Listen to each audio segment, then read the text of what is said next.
appeals to racial, sexual, and religious chauvinism, to rabid nationalist fervor, are beginning not to work. Business of who I am and whether I'm good or bad or achieving or not, all that's learned along the way. Just a ride.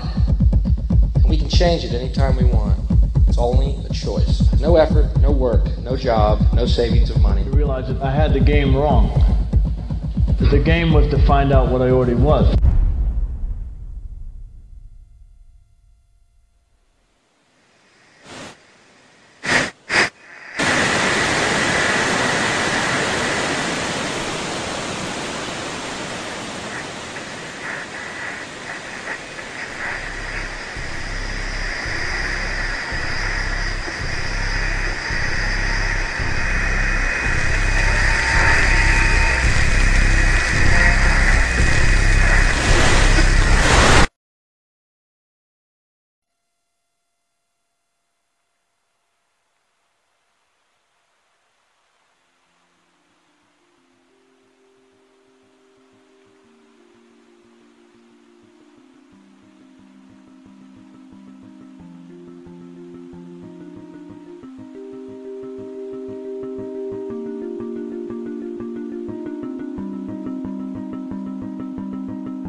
We were saying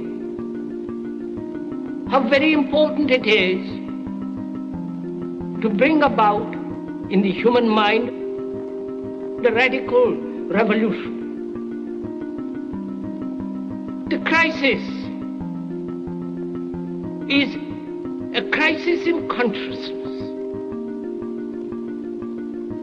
a crisis that cannot anymore accept the old norms, the old patterns, the ancient traditions.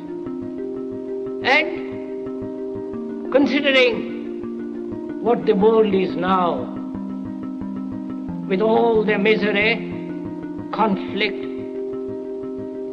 destructive brutality, aggression, and so on, man is still as he was. He's still brutal, violent, aggressive, acquisitive, competitive, and he has built a society along these lines.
Society today is composed of a series of institutions.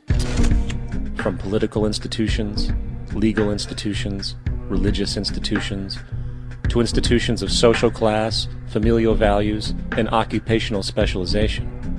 It is obvious the profound influence these traditionalized structures have in shaping our understandings and perspectives. Yet, of all the social institutions we are born into, directed by, and conditioned upon, there seems to be no system as taken for granted and misunderstood as the monetary system. Taking on nearly religious proportions, the established monetary institution exists as one of the most unquestioned forms of faith there is.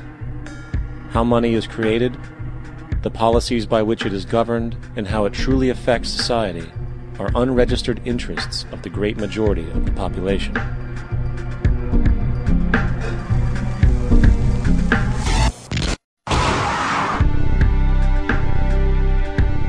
In a world where 1% of the population owns 40% of the planet's wealth, in a world where 34,000 children die every single day from poverty and preventable diseases, and where 50% of the world's population lives on less than $2 a day, one thing is clear: something is very wrong.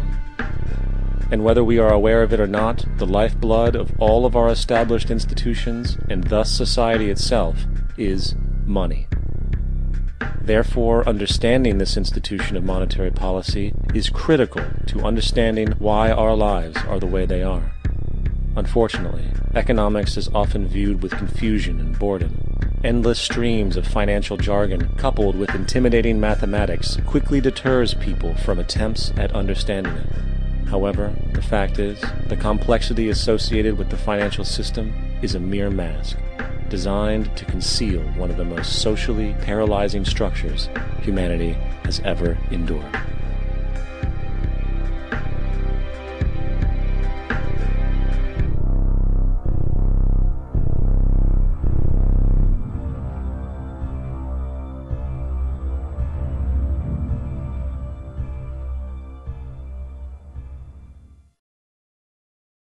A number of years ago, the Central Bank of the United States, the Federal Reserve, produced a document entitled Modern Money Mechanics. This publication detailed the institutionalized practice of money creation as utilized by the Federal Reserve and the web of global commercial banks it supports. On the opening page, the document states its objective. The purpose of this booklet is to describe the basic process of money creation in a fractional reserve banking system. It then proceeds to describe this fractional reserve process through various banking terminology, a translation of which goes something like this. The United States government decides it needs some money, so it calls up the Federal Reserve and requests, say, $10 billion. The Fed replies, saying, sure, we'll buy $10 billion in government bonds from you. So the government takes some pieces of paper, paints some official-looking designs on them, and calls them treasury bonds.